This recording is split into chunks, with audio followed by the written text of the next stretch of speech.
कांग्रेस हमेशा से हिंदू विरोधी रही है, लेकिन हिंदू क्यों कांग्रेस विरोधी नहीं होते? शायद वो नहीं समझते कि कांग्रेस ने क्या किया।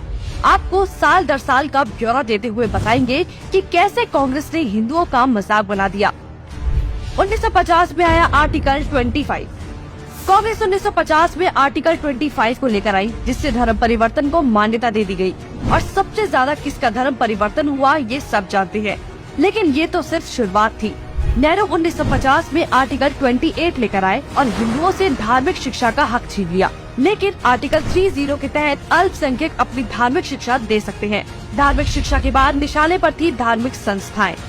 1951 में HRCE एक्ट, 1951 में Hindu religious and charitable endowment act लेकर आए।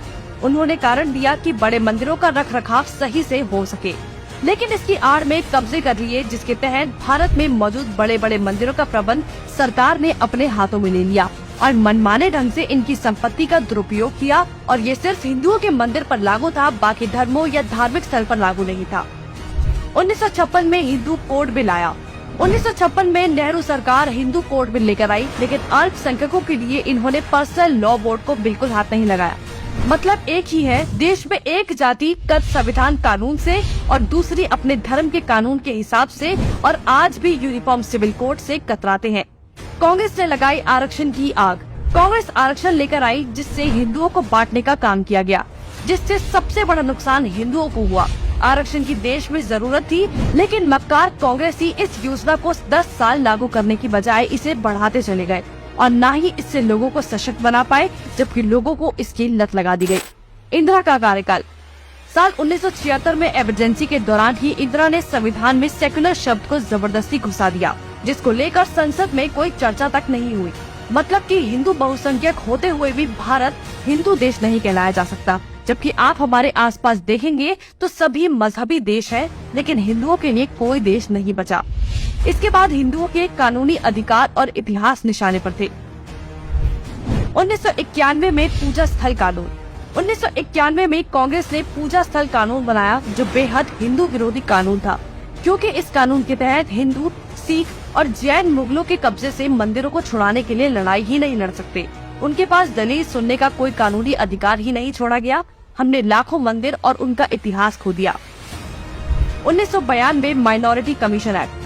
कांग्रेस ने अल्पसंख्यक आयोग अधिनियम बनाने के बाद अल्पसंख्यक आयोग बना दिया। ऐसा करके कांग्रेस ने धर्म विशेष के लोगों को स्पेशल दर्जा तो दिया ही, हिंदुओं को बांट दिया, जिसके तहत सरकार की हर योजना का सबसे ज्यादा फायदा धर्म विशेष के लोगों को ही मिलता है, जिससे कांग्रेस ने सांप को भी मार दिया और लाठी को भी नहीं टूटने दिया। मतलब साफ है, हिंदुओं को भी बांट दिया और धर्म विशेष के लोगों को भी खुश कर दिया। जब देश सेकुलर बना दिया तो मेजॉरिटी और माइनॉरिटी की जरूरत ही क्या थी। 1995 में वक्फ बोर्ड कानून।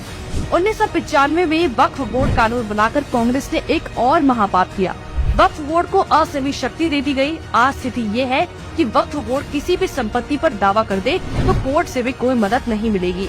रेलवे और रक्षा के बाद संपत्ति के मामले में वक्फ बोर्ड देश में तीसरे स्थान पर पहुंच गया है। अब सिर्फ एक आखिरी बार बचा था, वो बार था राम सेतु एफिडेविट। राम सेतु एफिडेविट बनाया।